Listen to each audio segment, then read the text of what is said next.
Hello दोस्तों, आज की इस वीडियो के माध्यम से एक और नई नोटिफिकेशन के बारे में जानकारी देने के लिए हम आपके पास आ चुके हैं। मेरे प्यारे दोस्तों, Bihar nursing registration council Patna BNRC Patna की तरफ से सभी नोटिफिकेशन जारी किए जाते हैं, खास करके एएनएम और जीएनएम के लिए। तो आज की डेट में एक और नया नोटिफिकेशन जारी किया गया है। सभी एएनएम और जीएनएम कैंडिडेटों को देखना जरूरी है। फॉर्म भरने से रिलेटेड है। इसके अलावा और भी कुछ जानकारियां हैं जो आपके पास नहीं है, वो सारे कैंडिडेट इस वीडियो को देख लेंगे। चलिए वीडियो को पूरा देखिए। जो भी एएनएम और जीएनएम के कैंडिडेट हो, और अंतिम बार मौका भी दिया गया है बीएनआरसी की तरफ से, इसलिए सारे कैंडिडेट इस ऑफिशियल नोटिफिकेशन को देख लेते हैं और पूरे डिटेल्स जानकारी प्राप्त करते हैं।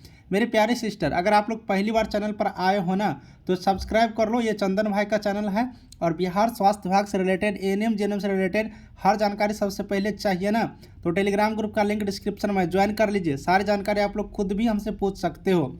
चलिए बता देते हैं। बिहार परिचारिका निबंधन परिषद पटना बीएनआरसी पटना की तरफ से ये नोटिफिकेशन 21/11/2022 की डेट में, यानी कि 21 नवंबर को कल के डेट में जारी किया गया था। दोस्तों आज की डेट में वेबसाइट पर अपडेट था, इसलिए हम सबसे पहले आपको अपडेट दे देते हैं। इसमें यहाँ पर लिखा गया है, सेवा में प्राचार्य प्रिंसिपल सर को लिखे गए हैं।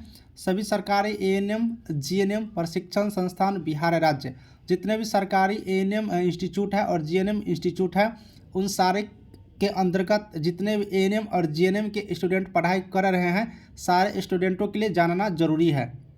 यहाँ पर देखेंगे विषय है राज्य स्तरीय लिखित परीक्षा अक्टूबर 2022 21-23 सेशन एएनएम वालों के लिए और 21-24 सेशन जीएनएम वालों के लिए परीक्षा फॉर्म भरने के संबंध में। अब नीचे आएंगे तो लिखा हुआ है, उपयुक्त विषय के संदर्भ में सूचित करना है राज्य स्तरीय लिखित परीक्षा सत्र अक्टूबर 2022 21-23 एएनएम और 21-24 जीएनएम प्रथम वर्ष का परीक्षा फॉर्म भरने हेतु भारतीय उपाचार्य परिषद नई दिल्ली के पत्रांक संख्या इतना के अनुसार निम्नलिखित दिशा निर्देश दिए जाते हैं। यानी अब फॉर्म भरने से पहले एएनएम और जीएनएम को एक दिशा निर्देश दिया गया है। इस दिशा निर्देश के अनुसार ही आप लोग को फॉर्म भराए जाएंगे। अब दिशा निर्देश क्या है, वो सारी जानकारी ले लीजिए। पहली बात है, a candidate must have minimum 80% attendance practical in each course और subject for appearing for examination. अगर आपको एग्जामिनेशन में अपियर होना है और फॉर्म भरना है, तो सभी कोर्स के जितने भी सब्जेक्ट हैं, उस सब्जेक्ट में प्रैक्टिकल में और थ्योरी में आपका 80% अटेंडेंस होना जरूरी है।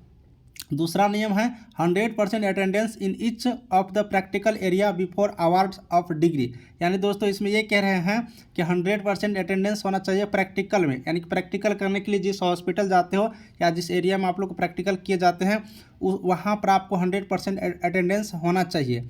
और वैसे प्रशिक्षण संस्थान जिसका 80% attendance in theory and practical in each course subject में पूर्ण नहीं हुआ है, उस परिस्थिति में संस्थान के प्राचार्य उक्त परीक्षा फॉर्म भरने हेतु स्वयं सक्षम होंगे। यानी जो प्रशिक्षण संस्थान 80% वर्क कर रहे हैं, वही प्रशिक्षण संस्थान को यहाँ पर मौका दिया गया है। अगर नहीं किया है तो उस परिस्थिति में संस्थान के प्राचार्य उक्त परीक्षा का फॉर्म भरने हेतु स्वयं सक्षम होंगे, खुद सक्षम होंगे।